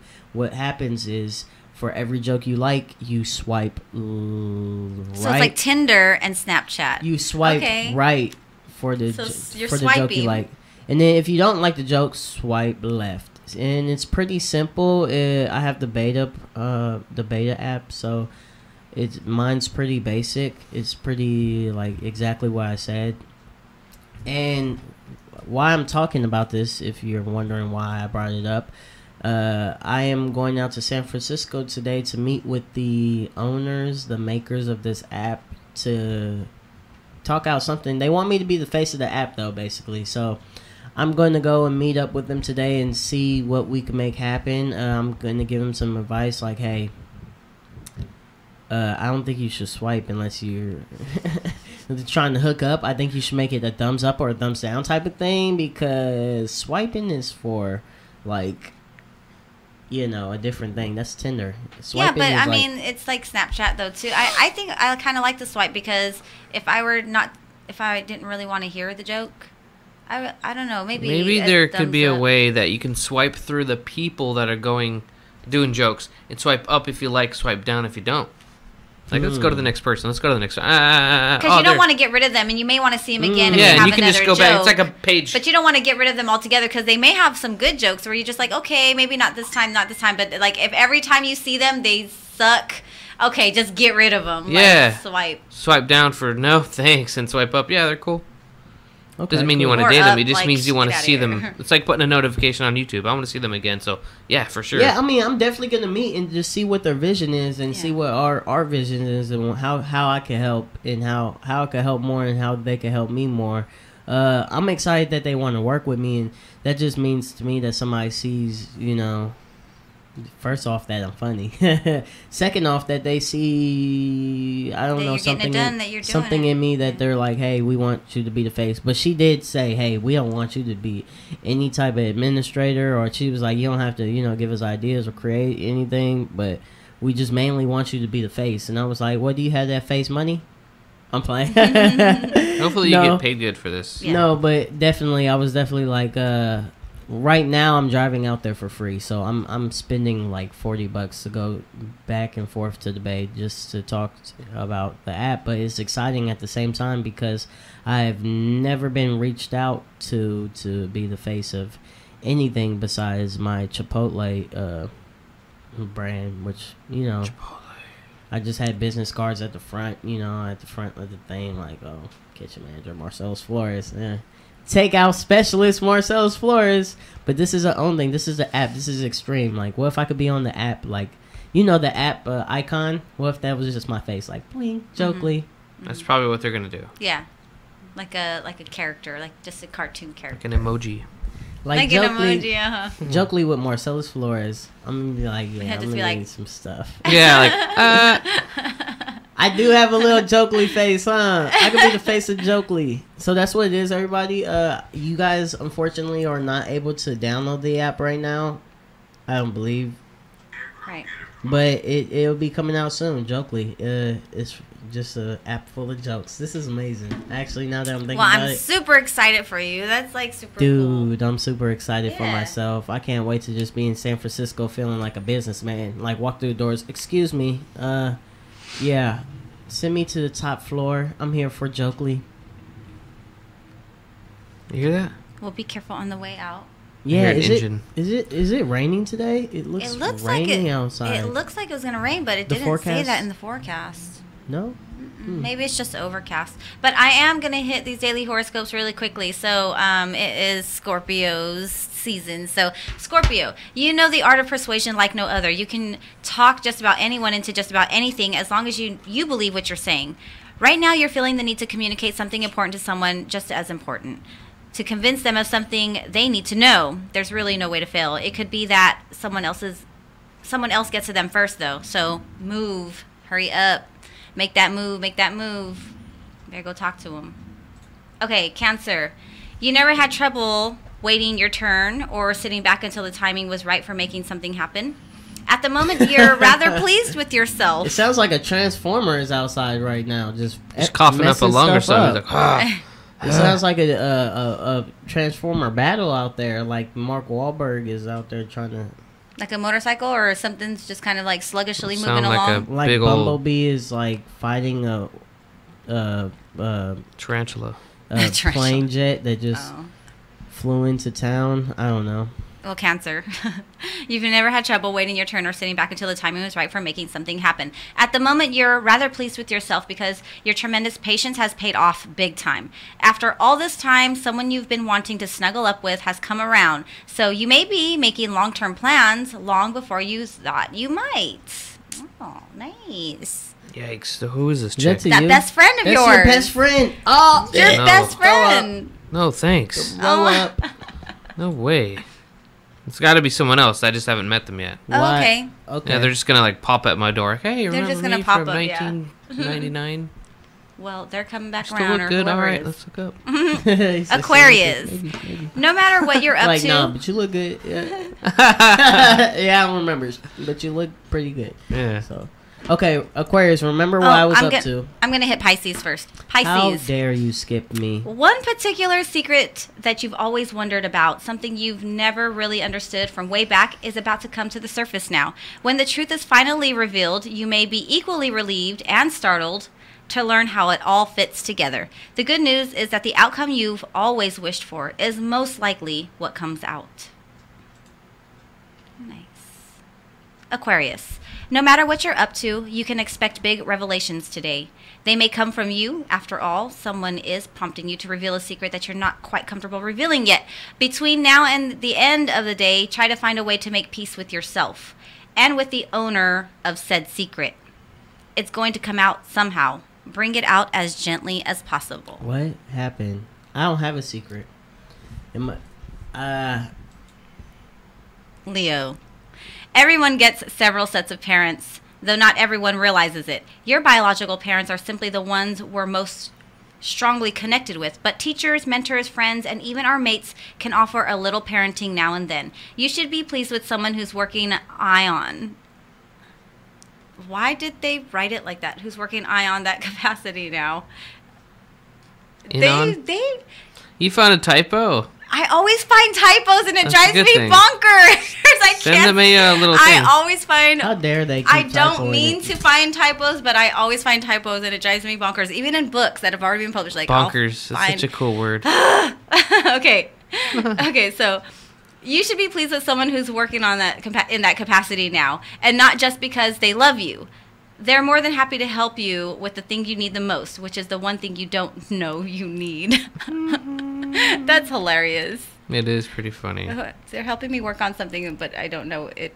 Yeah, they're helping you, but you have no clue. Isn't that interesting? Yeah, I thought it was interesting when they said I had a secret. I was like, hold on, what? Willy Wonkers. Yeah. The Jokely app is no longer a secret. So it's going to come out somehow. Bring it out as gently as possible. I thought this was pretty gentle.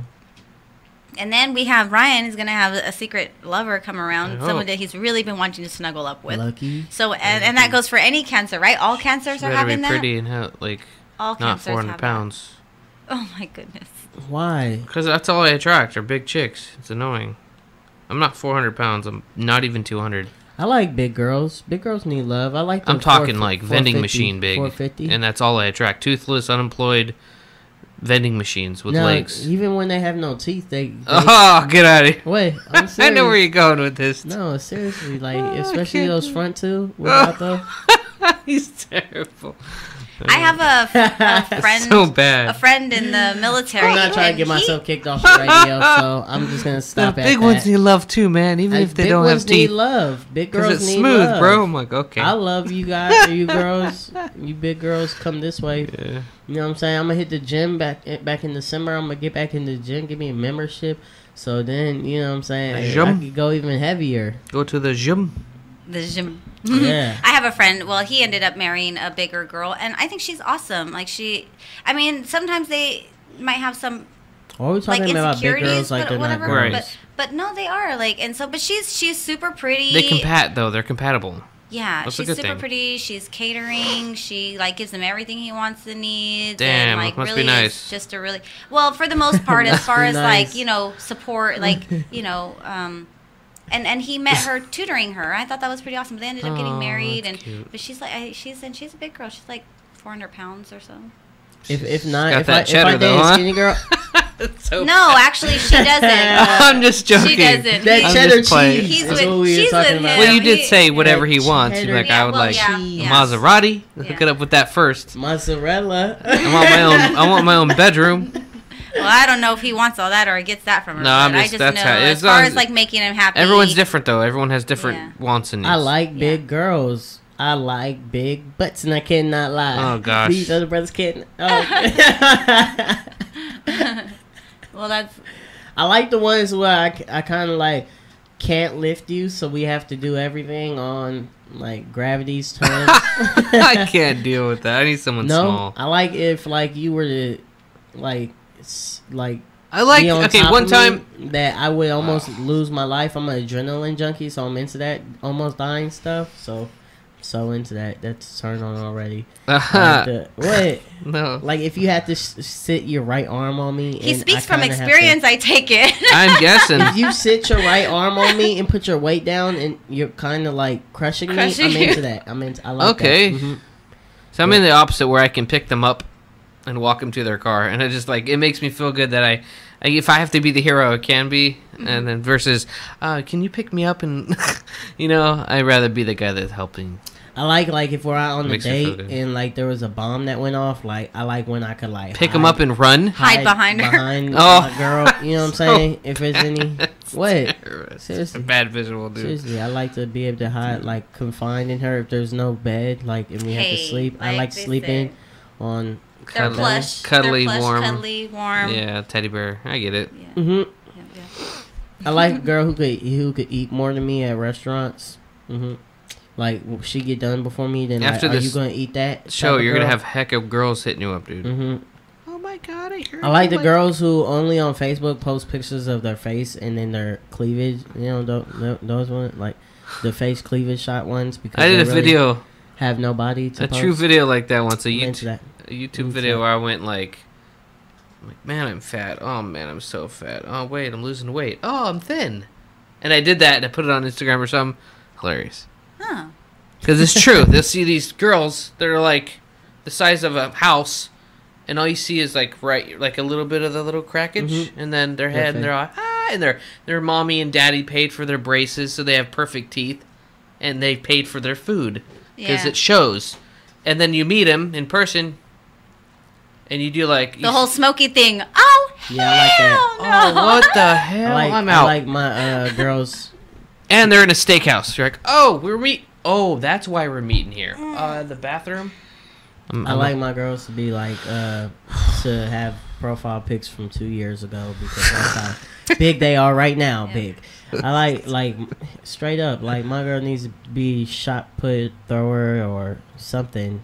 Need linebacker or something. Like Yeah, I you can't guys just have hear it no. there. Guys like- hit him up. Yeah, message him. Man. Hit me up. That would be that. Yeah, I could see you with some bigger girls. Yeah. Mhm. Me too. Mhm. I can see myself as well. Like it'd be nice. I'd be Oh, you like hey. Chipotle, huh? Oh. Be like, we'll get Chipotle. But there's a lot of people like 5 little scoops of like rice. smaller guys or like shorter guys. Hey, who don't call me have- little. Who have Hey, bigger? hey, stop that. Bigger, Stop that right female, now. Stop it. counterparts. We're And not going it there. works I'm that not way. little. I'm average size. You're an average height. Okay, well, the I'm shorter average guys, size, the shorter okay? guys. We could put it on the ruler right now. But there's okay? a lot of short guys that get, taller get with taller females, and I could, yeah.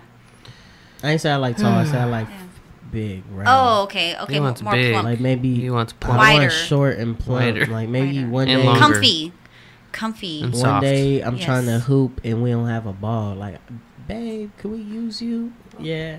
Like type. I'm playing. That was extreme.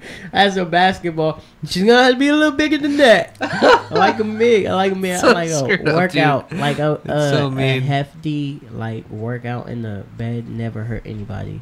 I feel like we should be like I should be losing weight and you should be tacking on. What's so funny, right? Well, Why and, is it so and funny? other news. Is that not right? This is the best stand-up I've ever been in. This is not a joke. These are not jokes. This is very seriously. I'm gonna need you to cook and eat. I'm gonna need Cook you to while you're cook eating. a lot and eat a lot. Cook a lot and eat a lot. I won't even eat. I'll skip meals. I'll skip meals for you. I have a friend I work with. Little boo. Her husband makes her eat a lot, so she can't get attractive. Like, are you kidding? There are some people who do that. It's so bad. Yeah, That's how I wanna there are some be. people who do things like that, or they don't, or there's some men who don't allow their females to wear makeup or do their hair or things like that because they don't want them to, get more attraction, or they don't want them to dress nice because they don't want them to like gain more attraction. And if you have a very insecure person like that, heaven forbid you even glance in a different direction and see somebody pass you by, and then they think, oh, you're looking at somebody. Yeah, that's kind of like a not healthy situation. So I there look are at people. like that. I always look I'm at the not dude gonna- first. If I'm walking with my girl, To see if they're tripping, huh? I check Oh. out the guy. I pretend I'm gay, and I walk, and the girl's hella fine, and this dude's kind of a dweeby douche, and I'm like, so I'll look at him, hella nice, like, oh wow, and then my chick, if I have one, they're like, what the hell? And they'll notice I'm looking at the dude, and she'll be like, oh, he's just being silly. Yeah. And then as soon as I'm done looking at him, I look at his chick. I'm like, god damn, that's what's up. No, I'm not. You can sometimes Because the tell. guy You looks can tell sometimes it's like with a females double- because I'll look at the girls too because like you'll see a couple coming in, they're a good looking couple, and if it's a good looking guy, of course, either way, I mean, your eye candy is eye candy, whether for a male to a female or Vice versa. Yeah, and Okay. yeah, vice versa. But then others included in that. But people are always looking in things that are nice looking or attractive. Smell good? Yeah, they're gonna attract the eye. So it's not like people are looking to oogle and be like, oh my god, and like try to like go in for a kill or anything like that. But sometimes you can see when the partner or the counterpart's kind of insecure. So sometimes I'll look at like the female first, and then you can kind of see like, oh, she's looking at. She's looking at everybody, like looking at them kind of thing. And it's just like, oh, well, but, you still kind of see the couple and you can kind of tell like sometimes where they're at and like that whole situation in just the blink of an eye as they pass by. Just gotta look I at try the to dude wear first. shades, so my eyes don't, I could just roam where I want to roam, wear shades. That's the I hear secret people. to everything. Well, I've heard that people like Because that's then why you they can would just want to wear look sunglasses at whatever you want, because then they and can then- just look around and people won't see their eyes of what they're looking at. Yeah, if you're just like obviously staring, you could do that in shades. You cannot do that with like you have to be conscious of where your eyes are going, especially if you're walking with somebody. Example, because people do feel some type of way when you just break your neck at something. Like if you're gonna be with your girl and you break your neck at another girl, That shouldn't happen in the first place. That means you have a wandering eye and you're not even like really caring to be with that girl. the Yeah, girl you you're gotta with. look at your girl first. man, I broke 'Cause my if- neck at a puppy once and she was tripping. I was like, oh my goodness, what is going on? That's why I want to date fat girls now. Like, baby, it's just for you. I don't even like skinny girls, baby. What are you tripping for? Nicki Minaj would be skinny to me. Yeah. Pretty skinny. Mm. Need to feed her. Mm. Somebody needs to bake her Thanksgiving dinner or something. Right. I feel like. Give her some more arse. Arse? Give her some more arse. Yeah, her butt. Yeah. So No. then she can take her fake one off. I don't even know if it's fake. I assume you're talking like I Nah, know. Who's this girl, Nicki Minaj? Nicki is fake. Her behind is fake. I don't know who he's talking about. You don't know Nicki Minaj? No, you were saying something else. I said Nicki Minaj. You Yeah. know her, And then, I don't know her personally, but but you yeah. know of her, the rapper. And yeah. then there's, what's her name? Kim Kardashian's got a big I behind. think Rasfusa. All fake. That was like Back in the day, that's as fine as it gets. Remember from Norbit? Who? Rasfusha. From Norbit, the movie. Have you seen Precious, the movie? Precious is cute to me. She could, yeah. Precious is perfect. Wait, I just like the the ones that have that confidence, but it's like at the same time, it's like, it's just like that's so attractive to me. Yeah. The So confidence. you liked Oprah when she was bigger, versus Yeah, when she was. I mean, Oprah has a lot of money, man. She can make me like her just by. What about Whoopi? Get on that Whoopi, huh? No, she's like kind of dudeish. She is kinda dudeish, but Although I she's do cool. find Young Ma kind of cute too. And that's a rapper, a hardcore gangster rapper, who is like a dude girl, a girl guy. It's a girl, but she acts like a guy. Okay. I find it attractive because I don't know. Maybe I just feel like she'd be like, ah, and I'd be like, ooh. Like, hey, Steakhouse? chill out. Hey, chill out. Hey, do you like Red Lobster or you what? like Chipotle? Like, hey, relax. Why are you so aggressive right You like now? double meat and guac or what? You hungry? Let me feed you. You need to eat something. Hey, chill out. No, I got you. It's funny. I see got some you on girls that are Let me like go ahead and cook you a meal. 110 pounds can eat hella food, but the girls that are like 300, they can eat like a little bit. They're It's just like, being shy. It's okay, girl. Open up. We human. just open They're up. being Let's shy. It's open Download up. that meal. Or it's the 110-pound girl eating like a really huge plate of healthy food, and then you got the Yeah. 400-pound person eating like the Happy Meal, and Yeah. then just stays there. Who knows? Lives there in the bathroom. Just have that fast food. I'm just gonna have Works there. It's okay. We love y'all still. Yeah. MF Comedy shows love to all the big girls. Matter of fact, if you're over 240, you can get into my you can get into my next show for free. I'm gonna do that for y'all. Wait, I would. You're over 240. Come on down. if We I got had- donuts and pizza. Come on. Man, it's nothing. Like having a big girl fetish is not. It's no big deal. It's no big deal. A Okay, big I like them all, girl. but You hear this, Renee? I like the big girls. What's that? Big girl fetish. Oh, I've lost some boyfriends to big girls. Oh my goodness. What? Yeah, I have. Oh my Like goodness. I have. It's not real. See, Why? I tell you, because they are beautiful. They have no. Are you really serious? He's serious? Or is he joking? Because this is candy camera. Man, Where's the I'm fake? serious. I All like right. all girls. All right, But whatever. You like the big girls, okay. yeah, Ryan, pass them over. Yeah, you can have them. Take them.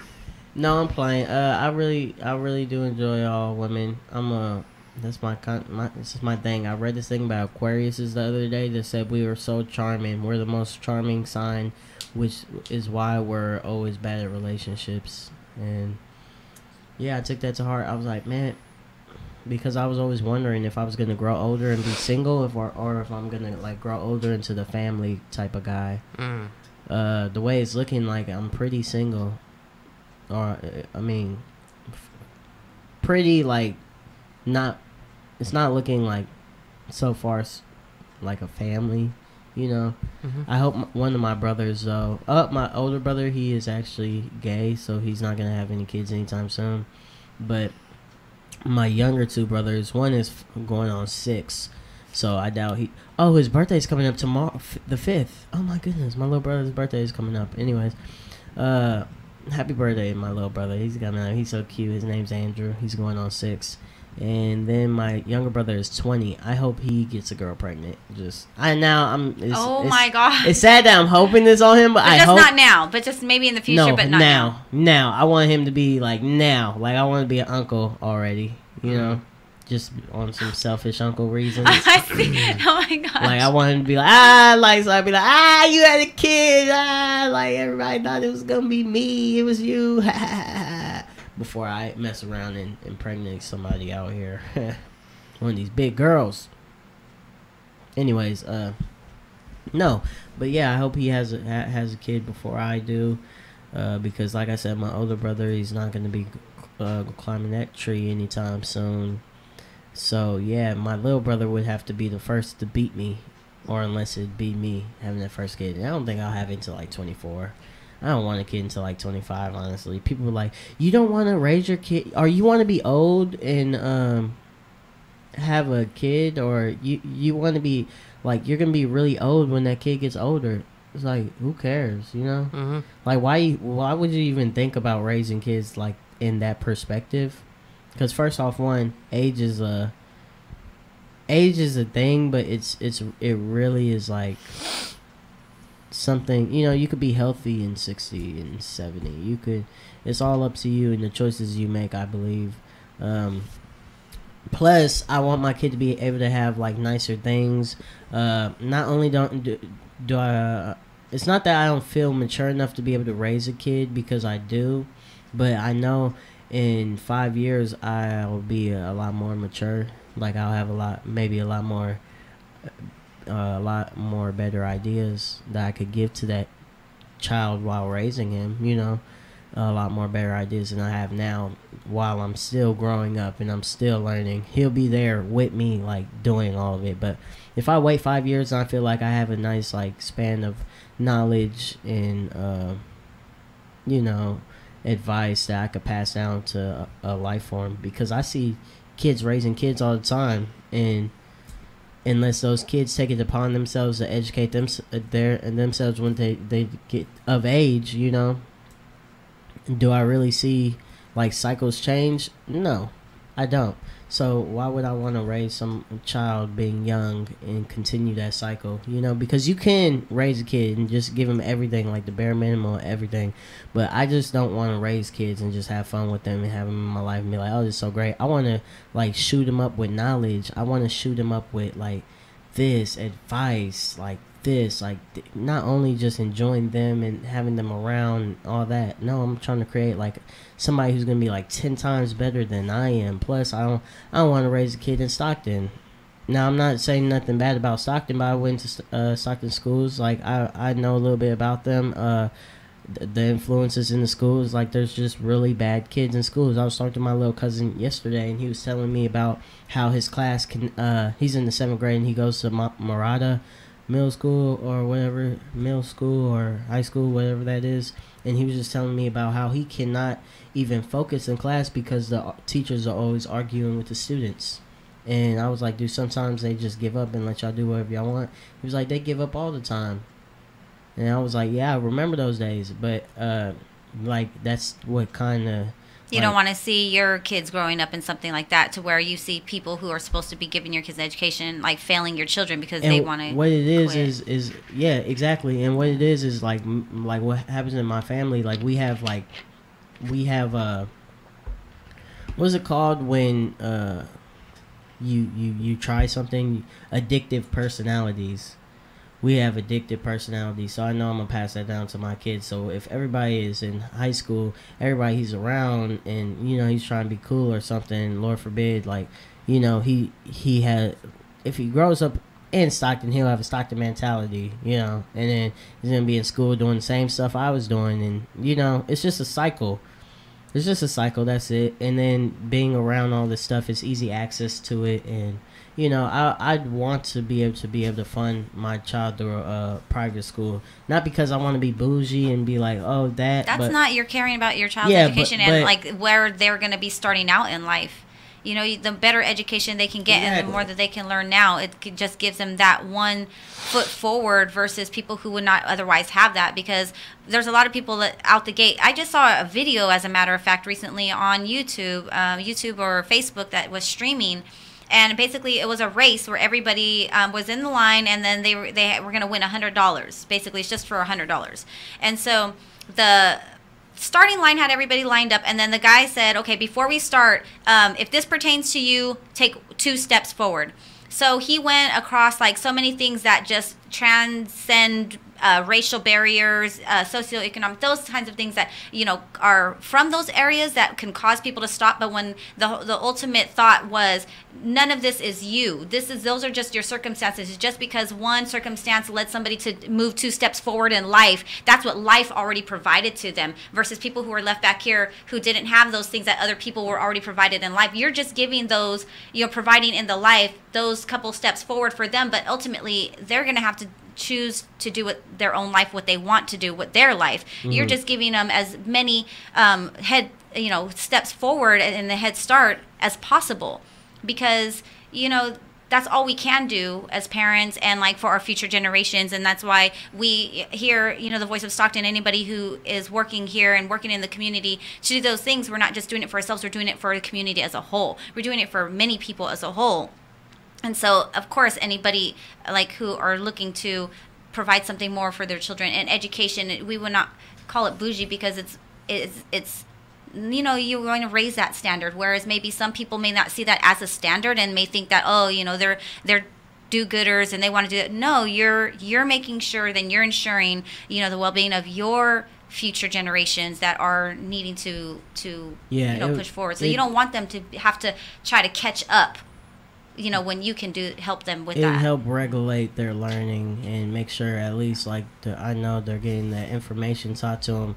Not only the fact that I want them to be good in school, but I want them to be able to think on another level than, what I'm saying? I want them to be able to form their own opinion and not be learning anything in a public school and then following into, their friends and then doing this and then skipping. Because I know, once they go to public school, there's nothing I'm going to be able to do to control them from doing what they want to do, because they're going to be doing the things that they're going to want to do regardless of me knowing or not, regardless of how smart they are. Because I went to Stag, had straight A's and B's, so regardless how smart they are on paper, they could be I still don't want, them falling into kicking with the wrong people, and then little mistakes become big mistakes and stuff like that. So I would try to private school, let them go be to careful with those, because then, private schools are sometimes and then college. I mean, in that stance, I mean, I understand, but why I like them is because the classes will be smaller, yes. and then they're the people are they're well, I was in GATE programs growing up through schools in Stockton, and so it's kind of similar to that, where it's smaller classes, but then everybody in those circuits were the same.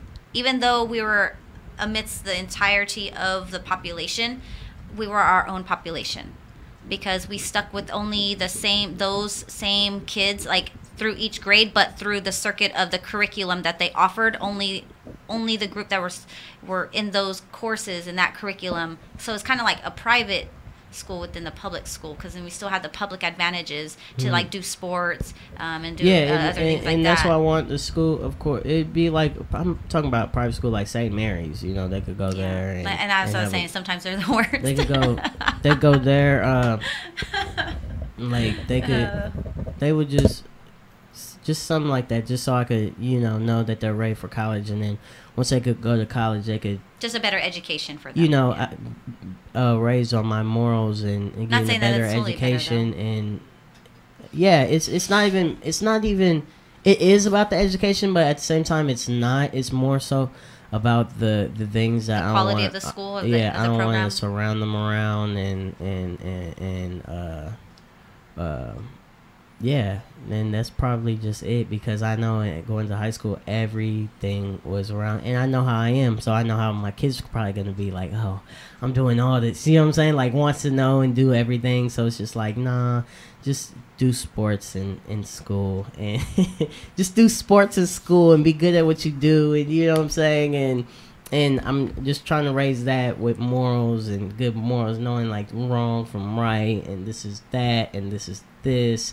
And then once you graduate from college, you'll be able to make your own choices and hopefully understand things at a level where a lot of people don't, because a lot of people will slack off in school, and then when they get to high school start doing other things, and then that's where their life either changes for the better or the worse. Because my friends from high school, I see everybody's life path on how they made their choices. So I see the ones who weren't dropping out in freshman year and all that, where they went. I seen the ones who were doing drugs in high school, and seeing how they're doing, and seeing, you know what I'm saying? So you see different paths, and a lot of stuff you learn in public schools, you don't even need to know. A lot of stuff you will learn in the streets, you don't even need to know. It's not even people who are having who are living and making $100,000 figures a year incomes don't even worry about stuff that we worry about, you know?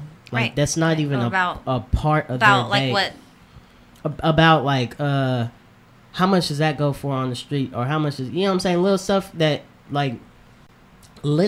that maybe people in Stockton worry too much about, like that people who are making bank don't even think about on the regular base days. Like literally all you need, all the street smarts gathered in Stockton, unless you're staying in Stockton, is you don't even, like, I want my kid not to even need to worry about, you know what I'm saying, like college.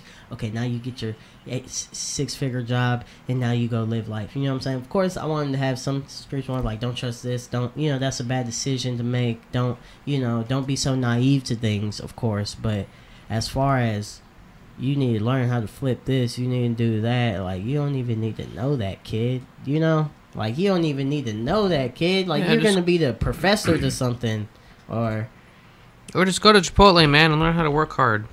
Man, Chipotle will do it. Chipotle will take you. If you are a hard worker and you're willing to put in those hours, over 50 hours a week, it is a place. It's Chipotle. I've watched Chipotle save a lot of people. Like, a lot of people who were hurting financially. Like, when they started working with Chipotle and they worked their way up, like, they pulled themselves out of holes. They pulled themselves out of debt. They working with Chipotle pulled them out of, like, financial binds that they, like, changed their lives. Like, straight up, it changed their lives from positive to negative. And my one manager, he was from negative to positive. Yeah, yep. I know what you meant. From negative to positive. My manager, before he started working at Chipotle, he's probably only been there for 5 years now. And he's like running like 4 or 5 stores, 3, 4 or 5 stores now. And before he started with Chipotle, he was sleeping on his friend's couch. Now he works there. He has his own home. He had another baby. He bought himself one of those Mazda SUVs, and he's just been doing a lot, like progressing and.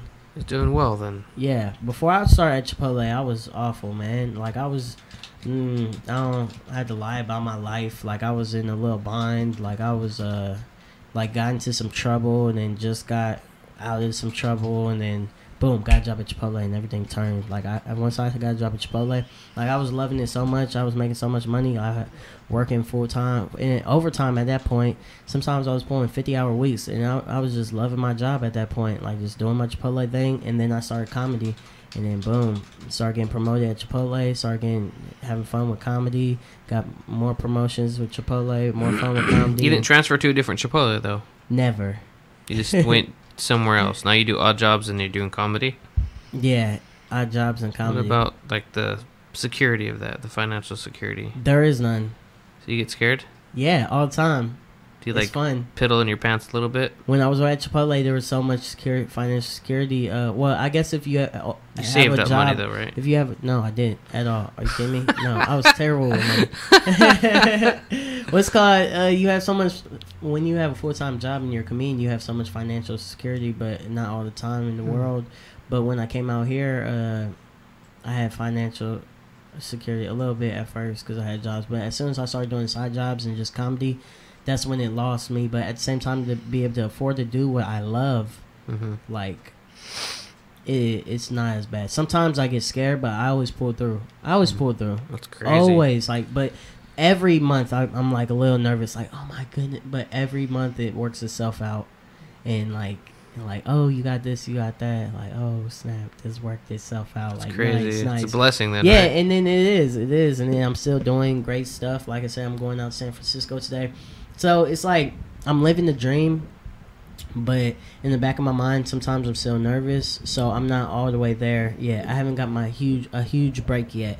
I've been getting a lot of little breaks, you know, but I haven't got a huge break that's like, oh man, I'm about to be good for the next 5 months for sure, you know. Because when I do get a break, like I'm paying rent for 5 months, like I'm paying gym membership, everything for 5 months in advance. So that 5 months is going to be like a huge 5 months for me to, like, I need to make this work. You know what I'm saying? I'm sitting on this money. I need, or however much. Like, right. I try to do stuff like that, like pay in advance. Like, you can buy all the highlighters you need. Yeah. I need And a big break. girls. Hopefully this Jokely app is something. It's definitely a blessing. I already hit my brother up because he stays in San Francisco. Like, hey, I'm coming out there later. He's like, I have a cold, but I'm still down to kick it. Hey, your tapping is a little bit loud over there. Tapping a little I'm bit responding loud. to Monique Monjes, who has asked. She says, "I want to listen to you guys more often. Where can I listen to your own radio station?" Oh, how cool. So I am responding, and we have one like by Jocelyn Santos, number one fan. Jocelyn. Yes, That's our number one fan. yes. So My best friend. yes, that's all. His best friend. Yes, so I was gonna say you were mentioning your best friend earlier, but then I was like, I'm not gonna go there. I'll introduce you to my best friend. You probably like her. Yeah. It's cool. Yeah. You should bring your best friend to the show November 9th. She came here once Laughs for a on the radio Ave. meeting. She said everyone was looking at her. Laughs on the Ave. Everybody don't forget about Laughs on the Ave November 9th. Remember, I'm trying to get that break. You can help me out. Break me off. You can help break Kit me Kat off. bar? But it is around that time. It is 9:45, so all of this is going to come to an end today. I'm glad that we woke you up this morning. I had to wake up extra early to take my cousin to school. I didn't even know, y'all. I just woke up. She was like, "Can you take me to school?" And I was like, am I your final option? She was like, "Yes." And I was like, "Of course. Like, I have no choice but to take you to school." Like, you know, she's like, "Can you?" Like, I'm going to be like, "Nah, you're not going to school today." So then I had to get gas, drive out all the way to Manteca, head back to the station, which actually was a good drive. It woke me up. My car smelled a little funny. I don't know why. I need to buy some black ice for it, clean it out. I don't know why. It smelled like, I don't know. I turned my AC on, and when I turn my AC on, it smells a little funny. I'm like, ooh, what is that? I was like, well, this is a way to wake up in the morning time. Recharge, yep. Like, no coffee. Get some clean fluids in there. Guess I'll cancel that coffee. I'm up. But no, everybody, I just wanted to wish you guys a lovely day. This is Rise and Shine 209. I'm gonna let Renee close out the show. Don't forget to miss out on the app Jokely. Don't miss out on the app Jokely when it drops. I'll be the face of that starting today. I'll tune you guys into to what happens at this conference today. And yeah, I'm excited. Don't forget to check out Laughs on the Ave November 9th. It's a comedy show on Miracle Mile, and your boy Marcelis Flores is putting down the funny. I have a funny, super hilarious headliner from Stockton. His name is Insane Wayne. He's traveled all over the country entertaining folks as well. And then my feature app, DJ Sandu, both. He just came back from Chicago. So these dudes are hilarious. It's going to be a lot of fun. That's Laughs on the Ave. The doors open at 8. Show will start at 9. You don't want to miss out on this, everybody. Have a great morning. See you guys. All right, yo, peace. Peace. Renee, Samron in the house. DJ Caution on the beat. YP in the mix. 209 love. The 209 shine. I wait today